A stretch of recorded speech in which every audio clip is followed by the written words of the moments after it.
Hello everyone. आज हम लोग डिक्शनरी और सेट के बारे में पढ़ेंगे। डिक्शनरी की और वैल्यू के पेयर का एक कलेक्शन होता है, यानी इसमें जो वैल्यूज स्टोर होती हैं वो की और वैल्यू के फॉर्म में स्टोर होती हैं, और इसको बनाने के लिए आप कर्ली ब्रेसेस का यूज करते हैं। जैसे ये डिक्शनरी बनाई है ना, ए इक्वल्स टू कर्ली ब्रेसेस, यहाँ पे फर्स्ट इंडेक्स है मेरा की वैल्यू, यही इसका सिंटैक्स होता है। और मल्टीपल वैल्यूज को आप सेपरेट करते हैं कॉमा के साथ। अब दूसरी की आप फिर से लिखेंगे यहाँ पे, जैसे कि मार्क्स, उसके आगे की वैल्यू 99। जरूरी नहीं है कि आपकी की और वैल्यू हमेशा स्ट्रिंग ही हो, और आप डिक्शनरी के अंदर एक लिस्ट भी स्टोर करा सकते हैं। देखिए ये लिस्ट हो गई की, इसके आगे की वैल्यू है 1 2 4 क्लोज। यहाँ पर ए हमारी एक डिक्शनरी हो गई जिसके अंदर ये 3 की हैं और ये 3 वैल्यूज हैं।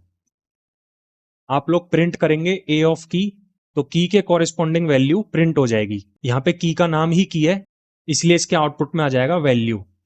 अगर आप लोग प्रिंट करते हैं ए ऑफ लिस्ट, तो आउटपुट में आपको लिस्ट मिल जाएगी कंटेनिंग 1 2 एंड 4।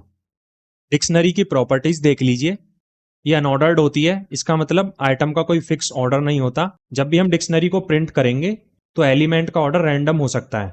जैसे मैंने स्टूडेंट की डिक्शनरी ली है, अगर मैं इसको प्रिंट करूंगा प्रिंट ऑफ स्टूडेंट लिख के, तो आउटपुट में रैंडम कुछ भी आ सकता है। पहले कोर्स आ सकता है, फिर नेम आ सकता है, फिर एज आ सकता है, या कोई भी ऑर्डर हो सकता है इन तीनों का। डिक्शनरी म्यूटेबल होती है, इसका मतलब हम डिक्शनरी में एलिमेंट को चेंज, ऐड, रिमूव कर सकते हैं। डिक्शनरी इज इंडेक्स्ड, इसका मतलब हम कीज का यूज करके डिक्शनरी की वैल्यू को डायरेक्टली एक्सेस कर सकते हैं। जैसे आप लोग लिखेंगे प्रिंट स्टूडेंट ऑफ नेम, तो इसकी कॉरेस्पॉन्डिंग वैल्यू हर्ष ये प्रिंट हो जाएगी। यहां पे आपने की का यूज करके डायरेक्टली वैल्यू को एक्सेस कर लिया। डिक्शनरी में कभी भी डुप्लीकेट कीज नहीं हो सकती, यानी हर की यूनिक होनी चाहिए।